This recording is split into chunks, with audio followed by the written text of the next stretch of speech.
Good morning, Dan. It is great to be talking with you today. I did not get this video done last week. Drat, work, getting in the way of me being creative.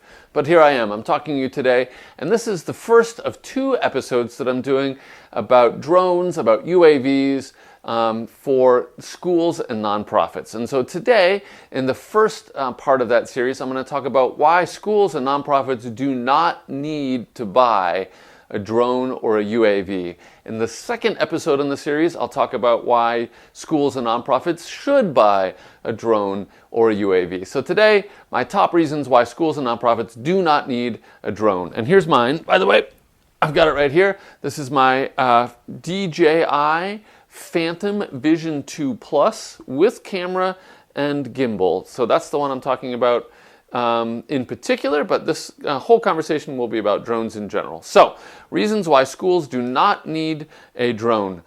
Reason the first, drones are too expensive. So, this little guy here cost about the same amount of money as my entire Budget Pro video production kit. So, for one piece of equipment, instead of buying this, you could buy a whole production kit that I'm actually using right now to produce my own videos here, and it's the production kit that I recommend that schools and nonprofits use. So reason 1, too expensive.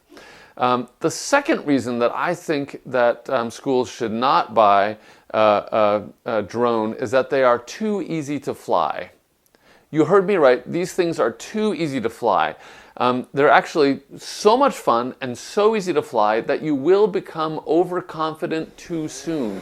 In fact, on the first flight that I ever took with mine, I very nearly crashed into my house, which would have probably destroyed this thing. So it's too easy to fly. You're going to get overconfident. You're going to feel like you're better than you really are, which means you'll probably crash it, which means you'll at best only damage it, at worst you'll lose it or destroy it, and then what will you do? Do you have to buy another one or buy replacement parts, or what are you going to do? So that's my second reason why you don't need a drone. My third question is, how many aerial photographs do you really need? So if you're using these things to take photos, and they take beautiful photos, how many do you really need? 200, 500, 600? 600 in every season? I mean, really, how often does your facility, does your campus, does your school change? So my answer to that is that you probably don't need to shoot 200 or 600 photographs every week. Probably doing that once or twice a year is enough. Maybe if you've got some big projects going on, a little bit more often, but is it really often enough to justify the cost of one of these things? My next reason why you don't need a drone is it's going to take you too much time.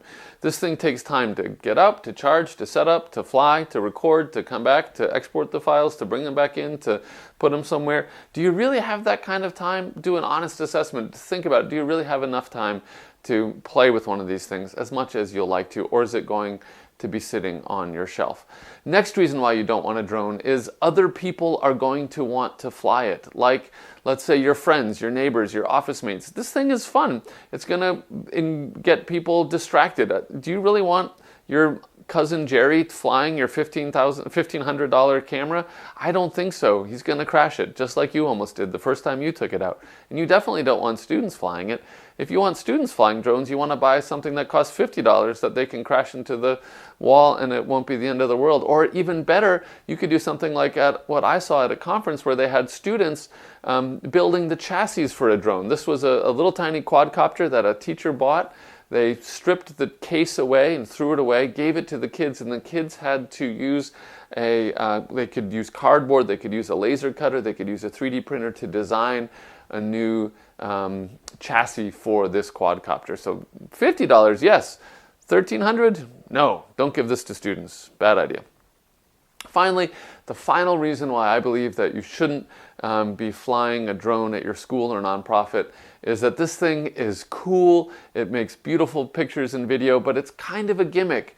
You don't want to make a 3-minute, 4-minute long video only with your drone. What you do want to be doing is you want to be telling compelling stories about the ways that your institution transform lives. If you're not telling stories, if you're not using something like this in support of telling compelling stories, then you shouldn't do it. You should focus on that instead. So in other words, if you're on a limited budget, if you have limited time, and you're not already telling stories, then the drone or a UAV is not for you. So there you go, Dan. If you have any questions, please let me know. Next week, look for, or whenever, I mean, who knows when it'll be, but hopefully next week I'll have my top reasons why you do want a drone for your school or your nonprofit. But for now, I hope you get a chance to be creative today, and please don't confuse what's urgent for what's important. Take care. Good to talk to you.